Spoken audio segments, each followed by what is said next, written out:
ಹರಿ ಓಂ ಗುರುಭ್ಯೋ ನಮಃ. ನಾನು ಪಂಡಿತ ಡಾಕ್ಟರ್ ಜಿ ವಿಜಯ್. ಈ ಬಾರಿ ನಾನು ಅಧಿಕ ಮಾಸದ ಬಗ್ಗೆ ಮಾತನಾಡ್ತಾ ಇದ್ದೇನೆ. ಈ ಬಾರಿ ನಮಗೆ ಜ್ಯೇಷ್ಠ ಮಾಸವು ಅಧಿಕವಾಗಿ ಬರ್ತಾ ಇದೆ. ಮೊದಲು ಅಧಿಕ ಮಾಸ ಬರುತ್ತದೆ, ನಂತರ ನಿಜ ಮಾಸ ಬರುತ್ತದೆ. ಅಧಿಕ ಮಾಸವು ನಮಗೆ ಮೇ 16 ಶನಿವಾರ ಅಮಾವಾಸ್ಯೆಯ ನಂತರ ಅಧಿಕ ಮಾಸ ಶುರುವಾಗ್ತದೆ. ಜೂನ್ 15ನೇ ತಾರೀಕು ಅಮಾವಾಸ್ಯೆ ಇರ್ತದೆ. ಅಲ್ಲಿಯ ತನಕ ನಮಗೆ ಅಧಿಕ ಜ್ಯೇಷ್ಠ ಮಾಸವು ಇರ್ತದೆ.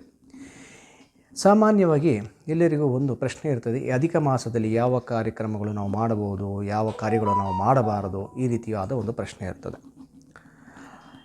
ಅಧಿಕ ಮಾಸದಲ್ಲಿ ಯಾವ ಕಾರ್ಯಗಳನ್ನು ಮಾಡಬಹುದೆಂದು ನಾನು ಹೇಳ್ತೇನೆ. ಮೊದಲನೇದಾಗಿ,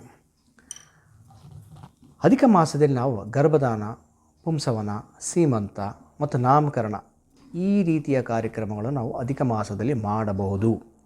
ಮತ್ತು ಹೇಳ್ತಾ ಇದ್ದೇನೆ, ಗರ್ಭದಾನ, ಪುಂಸವನ, ಸೀಮಂತ, ನಾಮಕರಣ ಈ ಕಾರ್ಯಕ್ರಮಗಳನ್ನು ಈ ಶುಭ ಕಾರ್ಯಗಳನ್ನು ನಾವು ಅಧಿಕ ಮಾಸದಲ್ಲಿ ಮಾಡಬಹುದು.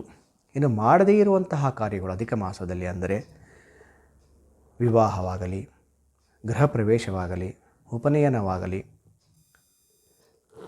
ಭೂಮಿ ಪೂಜೆ ಆಗಲಿ, ಹೊಸದಾಗಿ ಹೊಸ ವಸ್ತುಗಳು ಕೊಂಡುಕೊಳ್ಳುವುದಾಗಲಿ, ಅಥವಾ ಹೊಸದಾಗಿ ಶುರುವಾಗುವಂಥ ಕಾರ್ಯಗಳು, ಯಾವುದನ್ನು ದೊಡ್ಡ ಕಾರ್ಖಾನೆ ಆಗಲಿ, ಆಫೀಸ್ ಆಗಲಿ, ಹೊಸ ಬಿಸ್ನೆಸ್ ಆಗಲಿ, ವ್ಯಾಪಾರವಾಗಲಿ, ಈ ರೀತಿಯಾದ ಹೊಸ ಕಾರ್ಯಗಳು ಶುರು ಮಾಡುವುದು ಅಧಿಕ ಮಾಸದಲ್ಲಿ ಶ್ರೇಷ್ಠವಲ್ಲ. ಆದ್ದರಿಂದ ಅಧಿಕ ಮಾಸದಲ್ಲಿ ಇಂತಹ ಕಾರ್ಯಗಳನ್ನು ಮಾಡಬಾರದು. ಅಧಿಕ ಮಾಸವು ವಿಷ್ಣುವಿನಿಗೆ ಅತ್ಯಂತ ಪ್ರಿಯವಾದ ಮಾಸ. ಅದನ್ನು ಪುರುಷೋತ್ತಮನ ಮಾಸ ಅಥವಾ ಮಾಲಮಾಸ ಅಂತ ಕೂಡ ಕರೆಯುತ್ತಾರೆ. ಈ ಮಾಸದಲ್ಲಿ ನಾವು ಹೆಚ್ಚು ದಾನ ಧರ್ಮಗಳನ್ನು ಮಾಡುವುದು, ದೇವರ ಕೆಲಸಗಳನ್ನು ಮಾಡುವುದು, ವ್ರತಗಳನ್ನು ಮಾಡುವುದರಿಂದ ನಮಗೆ ಹೆಚ್ಚು ಪುಣ್ಯ ಫಲಗಳು ದೊರೆಯುತ್ತದೆ. ಅಧಿಕ ಮಾಸದಲ್ಲಿ ನಾವು ವ್ರತಗಳ ಆಚರಣೆ ಕೂಡ ಮಾಡಬಹುದು. ಇದರಿಂದ ನಮಗೆ ಹೆಚ್ಚು ಪುಣ್ಯ ಫಲಗಳು ದೊರೆಯುತ್ತದೆ. ಈ ರೀತಿ ಅಧಿಕ ಮಾಸದಲ್ಲಿ ಯಾವ ಶುಭ ಕಾರ್ಯಗಳನ್ನು ಮಾಡಬಹುದು, ಮಾಡಬಾರದೆಂದು ತಿಳಿಸಿಕೊಟ್ಟಿದ್ದೇನೆ.